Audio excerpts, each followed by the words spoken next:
Welcome to Tamil anime voice channel. நான் உங்கள் AJ. இன்னும் நம்ம சேனலை நீங்கள் சப்ஸ்கிரைப் பண்ணாமல் இருந்தால் தயவு செஞ்சு சப்ஸ்கிரைப் பண்ணிக்கோங்க. சரி வாங்க வீடியோக்குள்ளே போகலாம். ஹாய் காய்ஸ், எல்லாரும் எப்படி இருக்கீங்க? ஹோப் உங்களுக்கு வந்து ஃபர்ஸ்ட் எபிசோடு எல்லாருக்கும் ரொம்ப பிடிச்சிருக்கும்னு நினைக்கிறேன். பட் இப்போதைக்கு வியூஸ் கம்மியாக தான் போயிருக்கு. பட் ஓகே, ஏன்னா நம்ம சேனல் ஸ்டார்ட் ஆகும்போது இதை விட ரொம்ப கம்மி வியூஸ் தான் வந்துட்டு இருந்தது. பட் போக போக போக போக தான் பார்த்தீங்கன்னா நம்ம சேனலுக்குன்னு தனியாக யூனிக்காக ஃபேன்ஸ் வர ஆரம்பித்தாங்க. ஸோ பார்ப்போம், போக போக நம்மளோட வீடியோஸ்க்கு பழைய மாதிரி வியூஸ் அதிகமாகுதான்னு பார்ப்போம். ஸோ நம்ம சேனலில் இதுக்கு முன்னாடி நிறைய அனிமே எடுத்து பேசியிருக்கோங்க. எல்லாமே யூனிக்கான அனிமேஸ் தான். ஸோ அதெல்லாம் பார்க்கலைன்னா அதை போய் பார்த்துட்டு வந்துடுங்க. அது போக இந்த ஸ்டோரி பார்த்தீங்கன்னா த ப்ராமிஸ்டு நெவர்லேண்ட்ஸ், இதோட ஃபர்ஸ்ட் எபிசோட் நான் ஆல்ரெடி பேசியிருப்பேன். ஸோ அது பார்த்துட்டு வந்தால் தான் உங்களுக்கு இந்த செகண்ட் எபிசோடே புரியும். சரி வாங்க இன்னைக்கு ஸ்டோரிக்குள்ள போகலாம். ஸோ ஸ்டார்டிங் சீன்ல நம்ம எம்மாவை தாங்க காட்டுறாங்க. எம்மா ஏதோ ஒரு இடத்துல இருக்காங்க, பெரிய ஒரு டைனிங் ஹால் மாதிரி இருக்கு. அங்க போய் அவங்களும் அப்படியே போய் பாக்குறாங்க. போய் பார்த்தா அந்த கோனேங்கிற அந்த பொண்ணு பாத்தீங்கன்னா அங்க சர்வ் பண்றதுக்காக அப்படியே அந்த டேபிள்ல வச்சிருக்காங்க. இதை பாக்குற எம்மா அடிச்சு புடிச்சு பயந்து எந்திரிக்கிறாங்க. பார்த்தா இது அவங்களோட கனவு. ஸோ நம்ம எம்மா பார்த்தீங்கன்னா எப்பவுமே துருன்னு இருக்கிற பொண்ணு எந்த ஒரு இன்சிடென்ட்டுக்கு அப்புறம், அதாவது அவங்க அந்த கேட்டு கிட்ட போயிட்டு வந்ததுக்கு அப்புறம் டோட்டலா மாறிடுறாங்க. எம்மா பார்த்தீங்கன்னா ஒரு மாதிரி பயந்துகிட்டே தான் இருக்கா. அப்படியே எல்லா இடத்துலயும் தட்டெல்லாம் எடுத்து வச்சுட்டு இருக்கும்போது அந்த இடத்துல நார்மன் வந்து வழக்கம் போல சிரிச்சுக்கிட்டே வராங்க. பட் இவங்களால வந்து நார்மனை பார்த்து கூட சிரிக்க முடியல, அந்த அளவுக்கு பயப்படுறாங்க. அப்ப நார்மன் பக்கத்துல வந்து, இங்க பாரியம்மா, நம்ம வந்து இப்போ எதுவுமே நடக்காத மாதிரி நடிக்கணும், இல்லாட்டி நம்ம மேல எல்லாத்துக்கும் டவுட் வர ஆரம்பிச்சிடும். அந்த கேட்டு கிட்ட போயிட்டு வந்தது உண்மைதான், ஆனா நம்ம தான் போயிட்டு வந்தவங்களுக்கான எந்த அடையாளமே இல்லை அப்படின்னு சொல்லும் போது எம்மா சொல்றாங்க, இல்ல நாங்க அந்த அந்த பன்னி பொம்மையை அங்கேயே விட்டுட்டு வந்துட்டோம். அப்படிங்கும் போது இருந்தாலும் பரவாயில்ல எம்மா, பட் அதை நம்ம 2 பேர் தான் போய் கொடுத்துட்டு வந்தோம் அப்படிங்கிற மாதிரி மதருக்கு தெரியறதுக்கு வாய்ப்பே கிடையாது. நான் இன்னைக்கு காலையில அம்மாவோட ஃபேஸை பார்த்தேன், அவங்க வழக்கம் போல ரொம்பவுமே சிரிச்சு ஹாப்பியா தான் இருந்தாங்க. நேத்து கோனேனுக்கு அந்த மாதிரி நடந்துச்சு அப்படிங்கிறதுக்கோசரம் அவங்களுக்கு ஒரு துளி கூட வருத்தமே இல்லை நார்மன் அப்படின்னு கேட்கும்போது நம்ம நார்மன் என்ன சொல்றான்னா, அதே மாதிரிதான் நம்மளும் நடிக்கணும், நமக்கு எதுவுமே தெரியாது, நம்ம வழக்கம் போலதான் இருக்கோம் அப்படிங்கிறத நம்ம வந்து எல்லாத்தையும் நம்ப வைக்கணும். ஸோ அன்னைக்கு நம்ம அந்த ட்ரக்கு கடையில ஒளிஞ்சிட்டு இருக்கும் போது அந்த டீமன் ஸ்பேஸை வச்சு பார்க்கும்போது அவங்க அடுத்த ஷிப்மெண்ட்டை வந்து 2 மாசம் கழிச்சு தான் பண்றாங்க. அதுவும் இவங்க வந்து ஆவரேஜ் கிரேடு, ஹை குவாலிட்டி கிரேடுன்னு சொல்லிட்டு 2ஆ நம்மளை பிரிக்கிறாங்க. எனக்கு தெரிஞ்ச ஆவரேஜ் கிரேடுங்கிறத வந்துட்டு 6 வயசு குழந்தைகளையும், ஹை கிரேடுங்கிறத வந்துட்டு 12 வயசு பசங்களையும் தான் வந்து அவங்க குறிச்சுக்கிட்டு இருக்காங்க. இந்த 6 வயசுக்கு அப்புறம் அவங்க வந்து அடுத்ததா 12 வயசுக்கு தான் போறாங்க. ஏன் இந்த 7-8 வயசுல எல்லாத்தையும் அந்த பசங்க எல்லாத்தையும் அப்படியே விட்டுறாங்க, எதனால இப்படி பண்றாங்கன்னு நமக்கு தெரியலையேங்கும் போது தான் நம்ம நார்மல் யோசிக்கிறாங்க. யோசிச்சு ஒரு முடிவு பண்றான், நம்மளோட மூளை, நம்மளோட 6 வயசுக்கு அப்புறம் நம்மளோட மூளையோட வளர்ச்சியை பொறுத்து தான் 12 வயசுல நம்ம செலக்ட் பண்றாங்க. ஸோ அந்த டீமன்ஸ் நம்ம மூளையை சாப்பிட்றதுக்காக தான் நம்மள 6 வயசுக்கு அப்புறம் 12 வயசு வரைக்கும் இந்த அநாத ஆசிரமத்துல வச்சு வளர்த்துக்கிட்டு இருக்காங்க. ஸோ இதுக்கு முன்னாடி இந்த ஆசிரமத்துல இருந்து வெளியே போனவங்க எல்லாரும் 2 மாசத்துக்கு ஒரு தடவை தான் வெளியே போயிருக்காங்க. ஸோ கோனேனுங்கிற அந்த பொண்ணு வந்துட்டு இப்பதான் ரீசெண்டா இங்கிருந்து போயிருக்கா. அப்படின்னா நமக்கு இன்னும் 2 மாசம் டைம் இருக்கு இங்கிருந்து தப்பிச்சு போறதுக்கு. நம்ம எல்லாரும் தப்பிச்சு போறதுக்கான பிளான் பண்ணி நம்ம எஸ்கேப் ஆறதுக்கு நமக்கு வெறும் 2 மாசம் தான் இருக்கு. ஸோ இப்படி பேசிட்டு இவங்க 2 பேரும் பாத்தீங்கன்னா அப்படியே காட்டுக்குள்ள போக ஆரம்பிக்கிறாங்க. ஸோ காட்டுக்குள்ள போயிட்டு இருக்கும் போது அவங்க வந்து மேப் வரைஞ்சு பாக்குறாங்க. இந்த மாதிரி நம்மளோட இந்த ஃபார்ம், அதாவது இந்த அநாத ஆசிரமம் பாத்தீங்கன்னா காட்டுக்கு நடுவுல இருக்கு. காட்டுக்கு நடுவுல இருந்து சுத்தி வேலி போட்டிருக்காங்க. வேலிக்கு அப்புறம் ஒரு பெரிய செவரு இருக்கு. ஆனா அந்த கேட்டை வந்து அந்த செவரு ஃபுல்லா கவர் பண்ணிருக்கு. ஸோ நம்மளால கேட்டு வழியா கண்டிப்பா தப்பிச்சு போக முடியாது. ஸோ நம்ம எப்படியாச்சும் இந்த காட்டுக்குள்ள போய் தான் ஏதாச்சும் வழி இருக்கான்னு பார்க்கணும் அப்படின்னு சொல்லிட்டு காட்டுக்குள்ள அந்த ஃபென்ஸ் எல்லாம் தாண்டி போய் பாக்குறாங்க. பார்த்தா ஒரு பெரிய ஒரு செவரு இருக்குங்க. பெரிய செவரு பார்த்தாலே பாத்தீங்கன்னா அட்டாக் ஆன் டைட்டன்ஸ் ஞாபகம் தான் வரும். ஸோ இங்கேயும் பாத்தீங்கன்னா அப்படியே பெரிய செவரு இருக்கு. நம்ம நார்மலும் பாத்தீங்கன்னா கஷ்டப்பட்டு ஏறி போய் ட்ரை பண்ணி பாக்குறாருங்க பாக்குறதுக்கு. பார்த்தா ஒரு நல்ல ஒரு திக்கான செவரு, ஹைட்டான செவரு. செவுத்துக்கு அந்த சைடு என்ன இருக்குன்னு கூட அவங்களுக்கு தெரியல. ஸோ வந்துட்டு நார்மன் சொல்றாரு, அப்பனா இந்த செவரு கிட்ட எந்த டீமன்ஸும் வந்து பாதுகாப்பு தரல, ஏன்னா எந்த பசங்களாலையும் இந்த செவரு தாண்டி குதிக்க முடியாதுன்னு சொல்லிட்டு அவங்க வந்து நம்பிட்டு இருக்காங்க.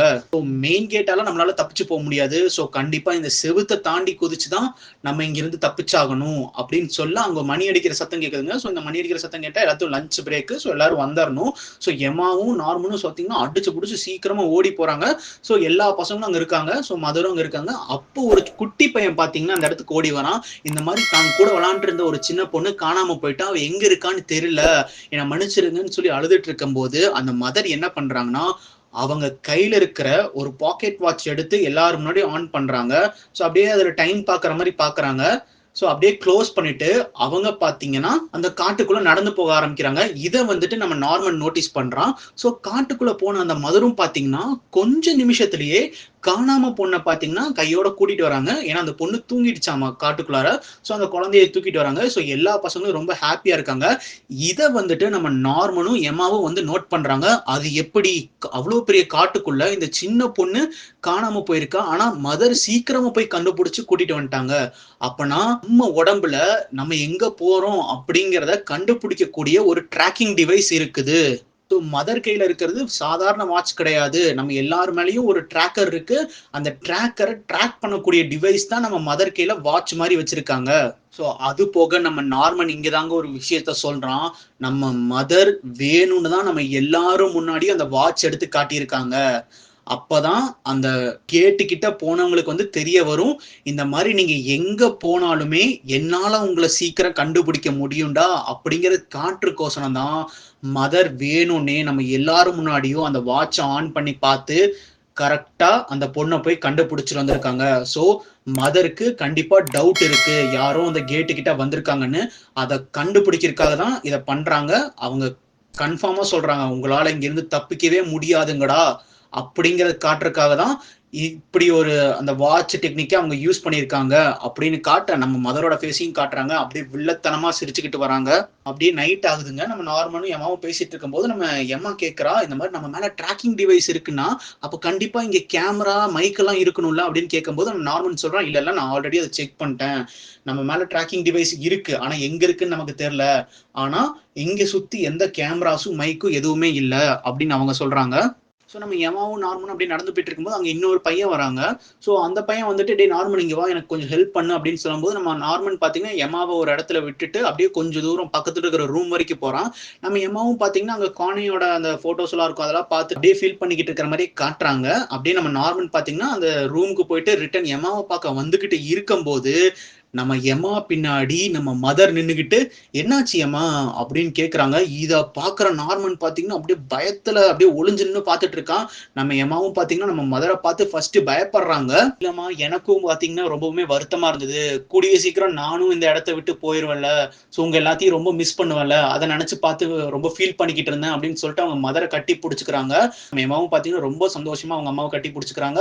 அப்புறம் வந்து அவங்க ஓப்பனாவே சொல்றாங்க, இந்த மாதிரி கோனினுக்கு வந்துட்டு இப்போ என்ன பண்ணிட்டு இருப்பான்னு தெரியல, அவ என்ஜாய் பண்ணிட்டு இருப்பான்னு நான் நினைக்கிறேன் அப்படி இப்படின்லாம் சொல்றான். இதை கேட்கிற நம்ம நார்மலும் இருந்துட்டு அப்படியே பார்த்துக்கிட்டு இருக்காருங்க.